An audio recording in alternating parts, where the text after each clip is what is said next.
झज्जर जिले के जमींदार सोनीपत जिले के जमीन अधिग्रहण मुआवजा बढ़े बिना अपना मुआवजा नहीं उठाएंगे। रमेश दलाल। राष्ट्रीय किसान नेता रमेश दलाल ने कहा कि सोनीपत जिले के ऑर्बिट रेल के लिए जमीन अधिग्रहण का मुआवजा तुरंत घोषित करे सरकार। किसानों का धरना केएमपी माठोड़ी टोल पर 93 दिन भी जारी रहा।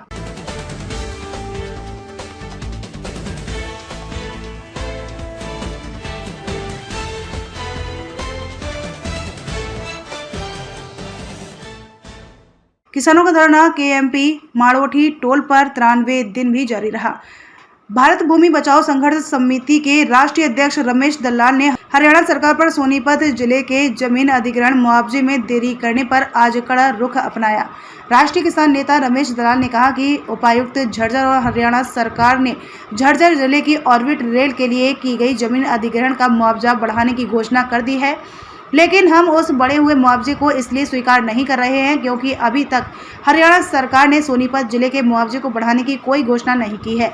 भारत भूमि बचाओ संघर्ष समिति के राष्ट्रीय अध्यक्ष ने सरकार को लताड़ते हुए स्पष्ट कर दिया है कि वे जमीन अधिग्रहण के मुआवजे के मामले में सोनीपत और झज्जर जिले के किसानों में फूट डालने की नीति को बर्दाश्त नहीं करेंगे। रमेश दलाल ने मुख्यमंत्री को पत्र लिखकर सूचित किया है कि हम दोनों जिलों के किसान एक और संगठित हैं। दोनों जिलों के बीच सरकार फूट डालने में कामयाब नहीं होगी।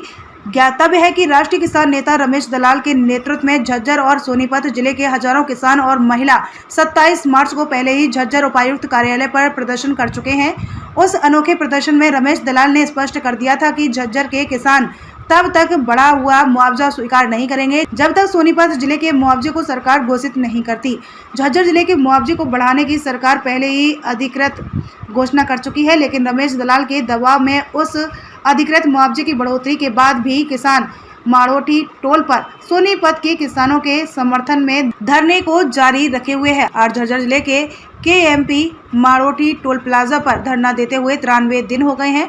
रमेश दलाल के नेतृत्व में हजारों किसानों का धरना केएमपी माड़ोठी टोल पर 93 दिन भी इसलिए जारी रहा क्योंकि अभी तक सोनीपत जिले का मुआवजा नहीं बढ़ा है। आज भारत भूमि बचाओ संघर्ष समिति के अध्यक्ष रमेश दलाल ने मुख्यमंत्री मनोहर लाल और सोनीपत उपायुक्त ललित सिवाच सहित हरियाणा सरकार के उच्च अधिकारियों को पत्र लिखकर हरियाणा सरकार से सोनीपत जिले की ऑर्बिट रेल के लिए जमीन अधिग्रहण की एवज में अविलंब मुआवजे की बढ़ोतरी की मांग की। उन्होंने कहा कि सोनीपत जिले का जमीन अधिग्रहण का मुआवजा बीएच झज्जर की तरह बहुत कम प्रदान किया गया था, इसलिए सोनीपत के किसानों का मुआवजा भी तुरंत बढ़ाया जाए, वरना झज्जर जिले के किसानों का धरना प्रदर्शन सोनीपत के किसानों के समर्थन में जारी रहेगा। रमेश दलाल ने मुख्यमंत्री को स्पष्ट किया कि दोनों जिलों के जमींदारों के बीच मुआवजे में भेदभाव को भारत भूमि बचाओ संघर्ष समिति बर्दाश्त नहीं करेगी। सरकार झज्जर जिले का मुआवजा बढ़ाकर सोनीपत और झज्जर जिले के किसानों में फूट डालने का प्रयास कर रही है, लेकिन हम झज्जर जिले के जमींदार अपने बढ़े हुए मुआवजे को तब तक नहीं स्वीकार करेंगे जब तक हमारे सोनीपत के जमीन मालिकों का भी मुआवजा नहीं बढ़ जाता।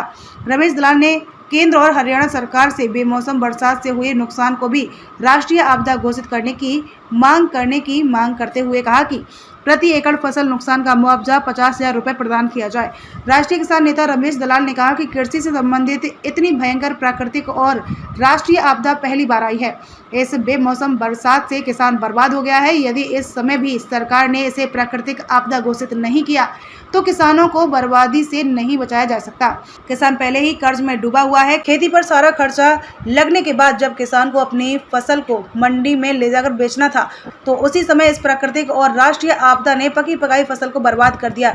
इसलिए रमेश दलाल ने केंद्र और हरियाणा सरकार से आग्रह किया कि इस संकट की घड़ी में सरकार को किसानों के दुख को बांटना चाहिए।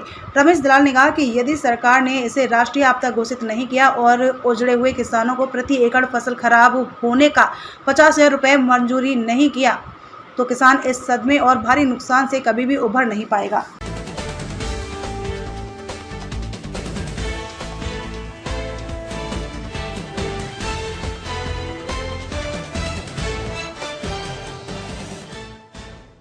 अगर आपको हमारा चैनल अच्छा लगता है तो हमारे चैनल को लाइक करें, शेयर करें, कमेंट करें और चैनल को सब्सक्राइब करना बिल्कुल ना भूलें। वॉइस ऑफ भादुगढ़, आपकी अपनी आवाज़।